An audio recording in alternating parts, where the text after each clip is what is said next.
नमस्कार दोस्तों, GK with पप्सा YouTube channel में आपका हार्दिक स्वागत है। दोस्तों, आज हम पढ़ेंगे हमारे इतिहास वाली सीरीज को ही कंटिन्यू करेंगे आगे। और कल हमने सिंधु घाटी की सभ्यता को कंप्लीट किया था। इंडस वैली सिविलाइजेशन हमारा कंप्लीट हो गया था और आज हम शुरू करेंगे वैदिक सभ्यता या वैदिक काल, वैदिक पीरियड आज हम शुरू करेंगे। तो आज हमारी हेडिंग हो जाएगी वैदिक काल या वैदिक सभ्यता। और इसमें हम पढ़ेंगे कि जो इसका उल्लेख है वो कहाँ है, किसमें है। तो हम कह सकते हैं कि इसका उल्लेख वेदों में या फिर इसका उल्लेख था। और वेदों में ही इनकी जानकारी या इसके जो सामाजिक आर्थिक राजनीतिक जीवन था या उस समय की जो स्थितियाँ थी उसका उल्लेख है और इसीलिए इसको वैदिक सभ्यता भी कहा जाता है। और वेदों में भी इस सभ्यता के जो हैं संस्थापक उनको आर्य कहा गया।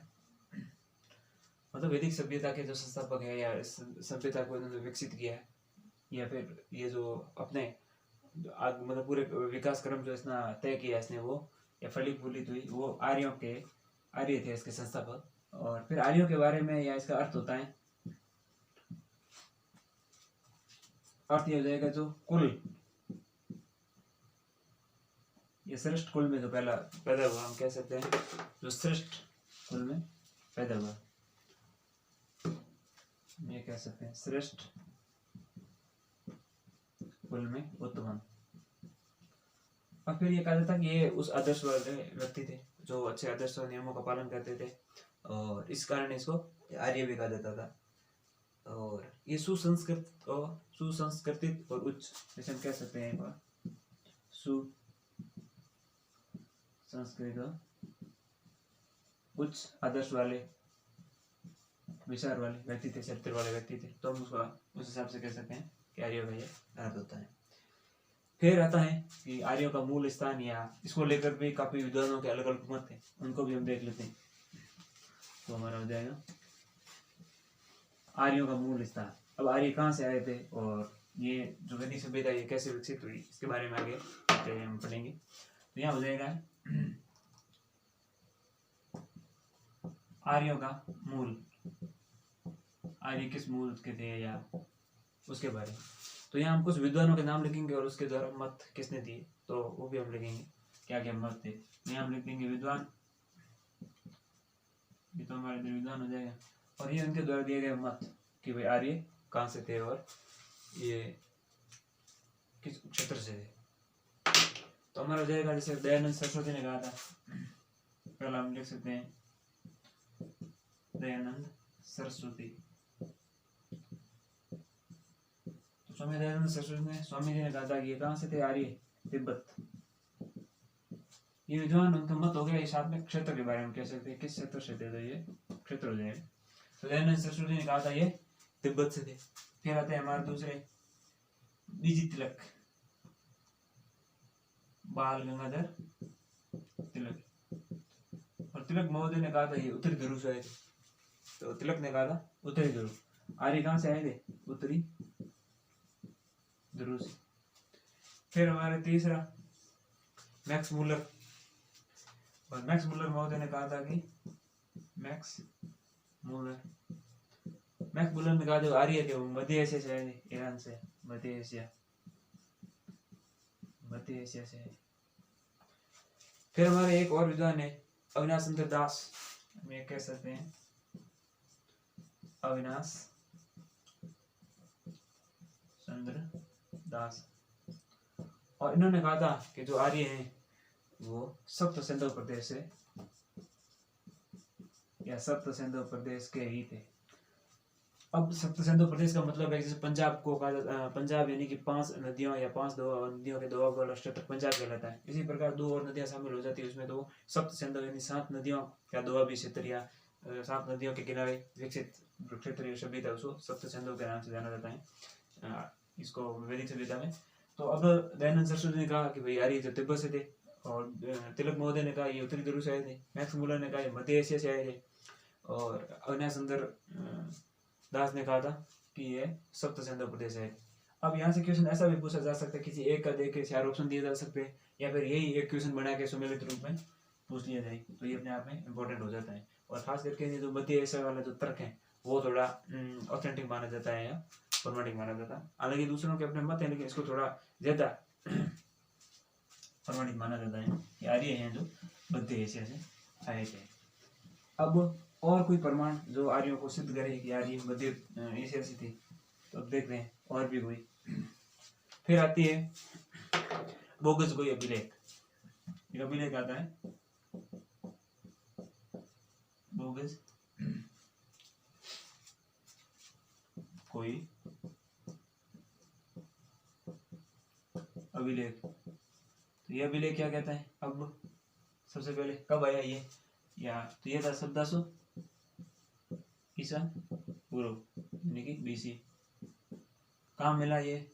तो ये एशिया माइनर में कहा? एशिया माइनर ईरान वाले क्षेत्र में मिला, ईरान। तो इसमें क्या उल्लेख मिला? इसमें चार आर्य जो वैदिक देवता थे उनका उल्लेख मिला, जिसको आर्य पूजते थे, आर्यों के देवता थे।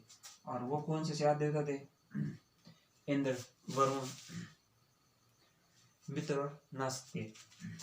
हम लिख सकते हैं इंद्र, वरुण,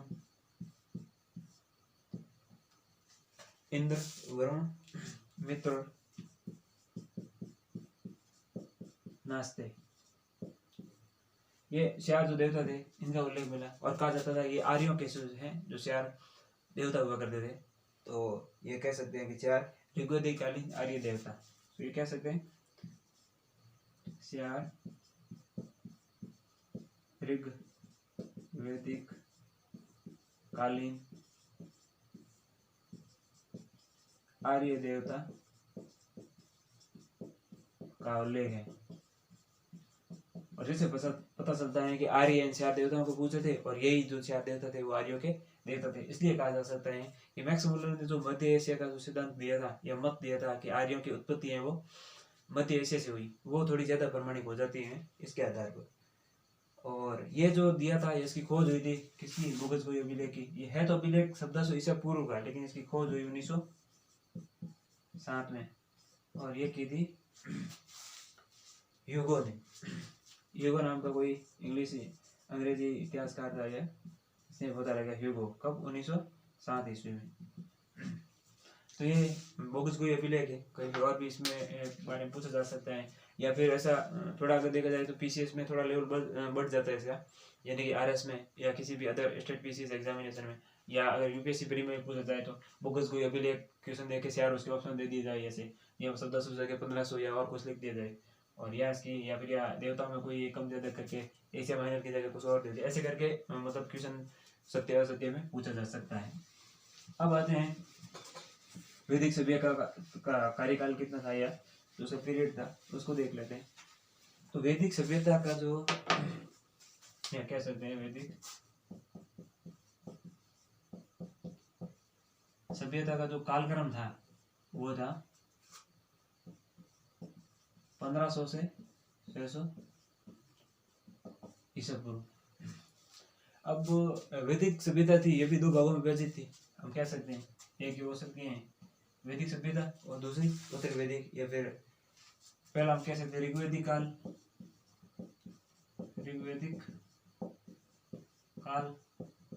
और दूसरा हो जाएगा हमारा उत्तर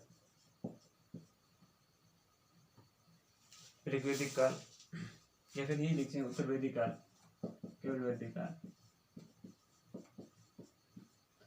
और इसको ऋग्वेदिक काल, इसको उत्तर वैदिक काल नहीं लिखे, उत्तर ऋग्वेदिक काल नहीं लिखे, केवल वैदिक काल इसलिए लिखा गया क्योंकि जो ऋग्वेद का उल्लेख है वो या जो उसके रचना या संकलन है वो ऋग्वेदिक काल में हुआ। और बाकी जो तीन और हमारे जो चार वेदों में से बाकी तीन जो वेद है उनका जो संकलन है वो उत्तर वैदिक काल में हुआ। इसलिए इसको प्राय उत्तर वैदिक काल ही कहा जाता है, कि उत्तर ऋग्वेदिक काल ऐसा नहीं कहा जाता है।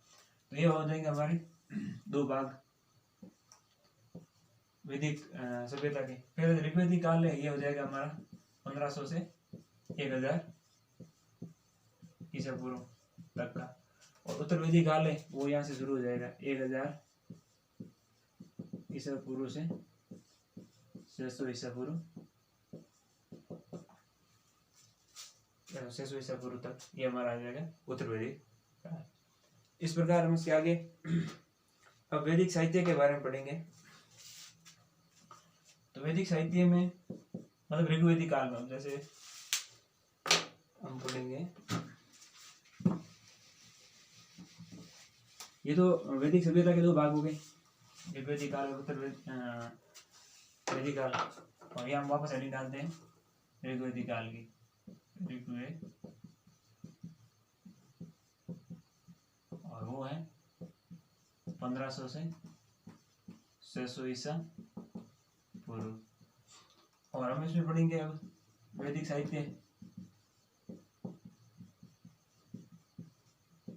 क्योंकि तो वैदिक काल में है तो वेदों में तो वैदिक साहित्य का उल्लेख ज्यादा होगा, क्योंकि वेदों का संकलन हुआ है, उनके बारे में उसमें क्या लिखा हुआ था वो, और उस वेदों में ही उस ज्ञान का या उस समय की परिस्थितियों का जो वर्णन है उसी के आधार पर कह सकते हैं हम इसका नाम ही वैदिक काल पड़ा है। और वेदों के आधार पर जानकारी या इतिहास या ज्ञान के आधार पर हम उसको वैदिक काल कहते हैं।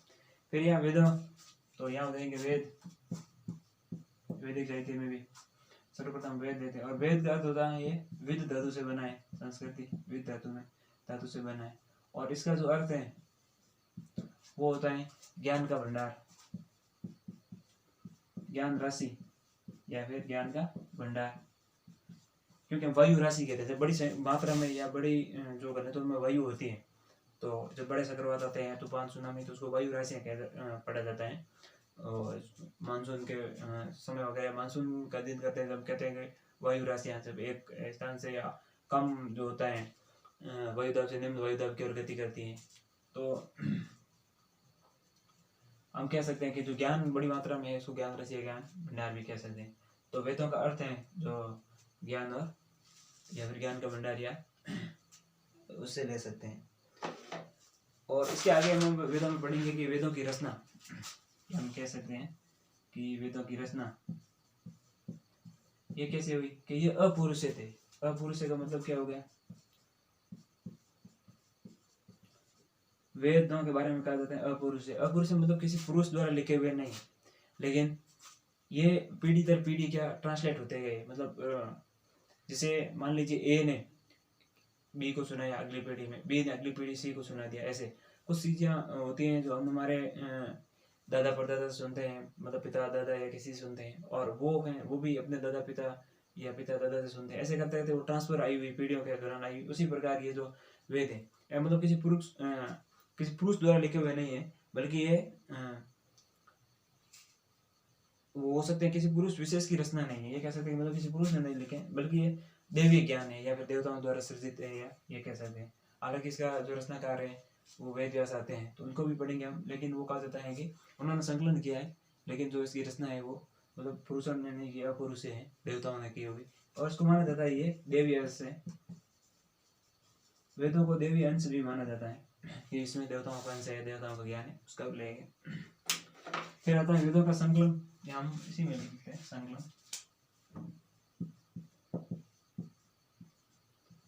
और ये किया था महर्षि कृष्ण देवयान वेदव्यास, देवयान वेद व्यास वेदों का संकलन है। अब देखो कहीं भी लिखा था महर्षि वेद व्यास भी लिखा आता है, कहीं कृष्ण देवयापन भी लिखा हुआ आता है। तो हमें वो ये कंप्लीट नाम है पूरा इनका, महर्षि कृष्ण देवयान वेद व्यास, ये है पूरा जो वेदों का जो संकलन या ये कैसे वेदों का संकलन किया। और फिर आती है वेदों की संख्या। तो वेदों की संख्या हो जाएगी हमारी,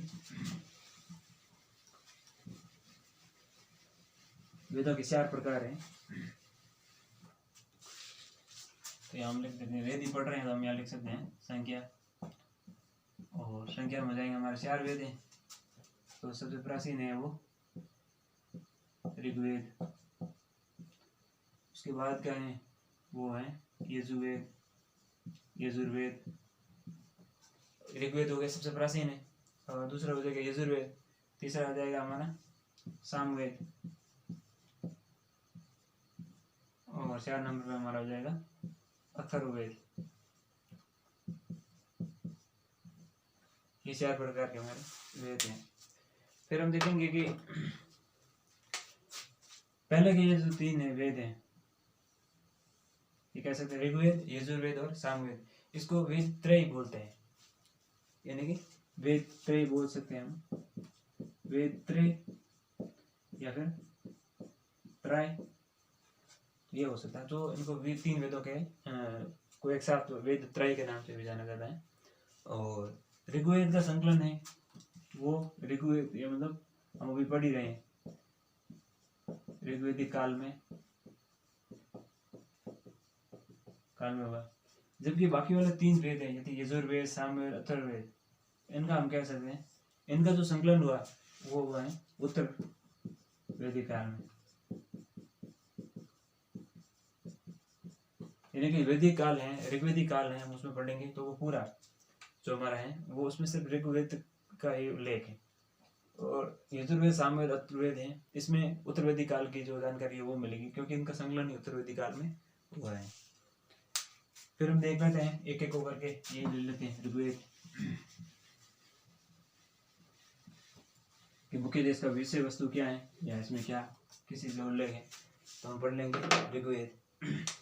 इसे हम कह सकते हैं कि भाई आदि मानव का प्राचीनतम ग्रंथ, आदि मानव का प्राचीनतम ग्रंथ, तो ये हो जाएगा हमारा ऋग्वेद हो जाएगा। फिर इसमें देवी स्तुति है, प्रार्थना है, या फिर श्लोक मंत्र आदि, देवी स्तुति,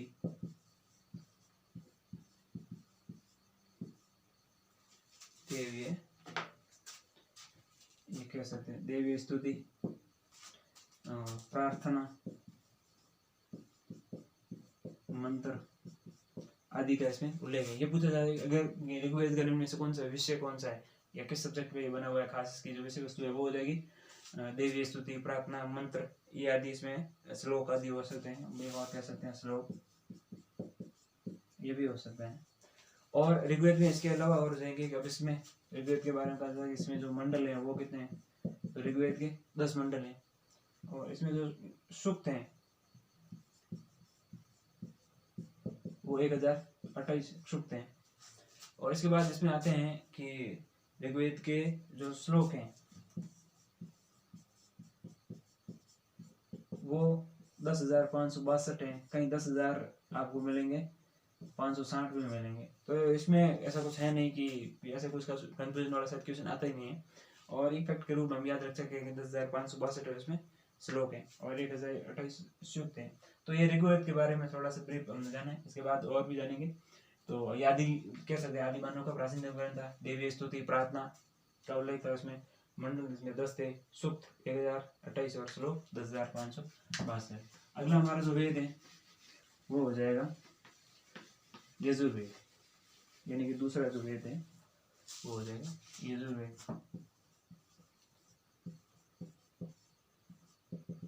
इसमें हम पढ़ेंगे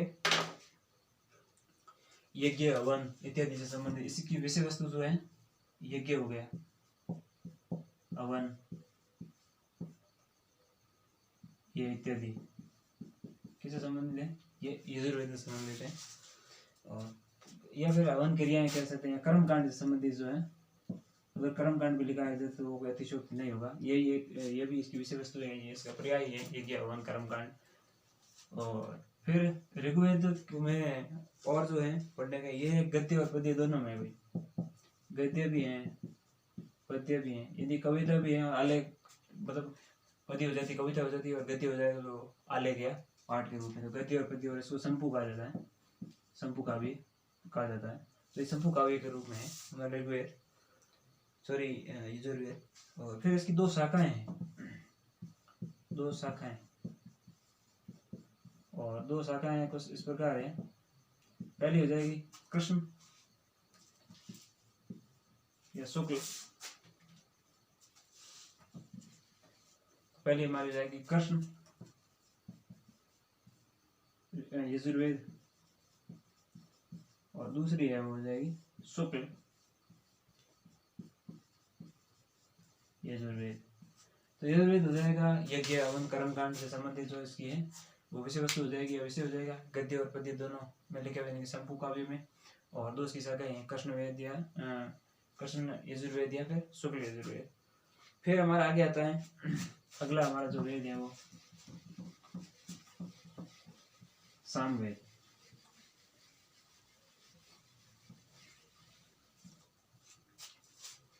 क्योंकि अब वीडियो कुछ ज़्यादा लंबा हो जाएगा तो फिर इसमें थोड़ी दिक्कत हो जाती है, इसको अपलोड करने में टाइम लगता है। इसलिए आज हमने दो वेद पढ़ लिए हमारे ऋग्वेद और यजुर्वेद में। हालांकि हमारा टॉपिक जो आज शुरू हुआ वो ऋग्वेदिक काल हम पढ़ रहे हैं, तो इसको कंटिन्यू करेंगे कल तक। और अगर आपको वीडियो पसंद आया हो तो इसको लाइक करिए, शेयर करिए, कमेंट करिए और चैनल को सब्सक्राइब करिए। धन्यवाद।